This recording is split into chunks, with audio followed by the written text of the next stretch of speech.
Comes a pretty decent pack right there. Organizations, right? Keselowski and his boy behind him. Chris Buescher, then Michael McDowell. He said the Fords would get together and draft, and that's what we're seeing here.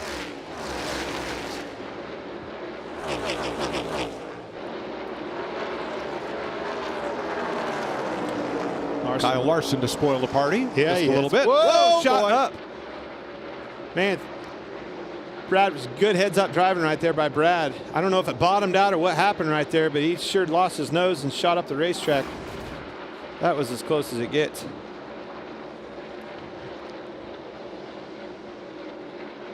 See him drive off in the bottom right here. I don't know if across the seam or what happened, but he shot up the race. I think it just, the nose took off on him. Man, give credit to Brad Keselowski. Saw that happening, lifted out of the gas, gave him some extra room, saved a big moment there. Now the transition from the 28-degree banking is not to the flat. There is an 18-degree apron between the racing surface and the flat part of the speedway there. That would be the apron. So you've got some area where you can run off, but that, 28 degrees to 18, that's not a gentle transition. No, huge transition, and actually probably had a lot to do with how that car took off. It loaded into that transition and didn't like it.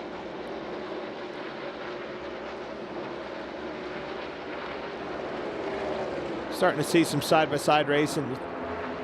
Truex, a lot of guys, they're just feeling it out. And it's not only on the bottom, just like you see with Truex, working that outside. How much can I get away with? Can I use the draft in the corners, the side draft? Is it alive? All the draft, as you see Kevin Harvick riding on board with him. Watch this car pull up to the rear, the car in front of him. He's lifting, big-time lift right there. Now that car in front of him is Noah Gragson, who was second fastest in Xfinity Series practice in that bright yellow car driving the 16. All in line here. So you heard his in-car. That's something that we need, to understand here. The thought process behind this banking, the narrow, the restrictor plate, the tapered plate that's on the cars, all to try to make these cars draft in a pack. That all comes down to grip level. That's the comfort, and if they are comfortable, they'll be able to do that, pull it off. It's also practice.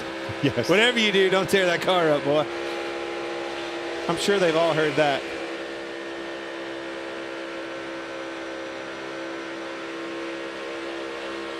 What I don't hear is people lifting going into the corner. Side by side, you can hear Blaney right there, flat on the floor on the outside.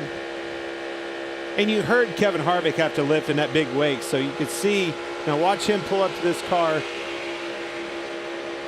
start to push him, just drug the brake, didn't lift out of the gas. That's something there's two different options there. If you can get away with it, leave that thing to the floorboard, drag a little bit of brake, that way that rebounds. Your engine wants to rebound a lot better. If you have to bail completely out of the gas, it just doesn't seem to rebound quite as good.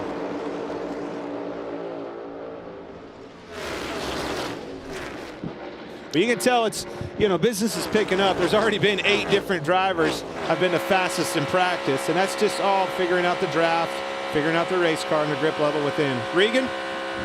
Well, Clint, we're on board with the 45 of Kurt Busch right now. One of those cars that maybe has not been in the middle of one of those drafts yet. That's done intentionally. A lot of different agendas through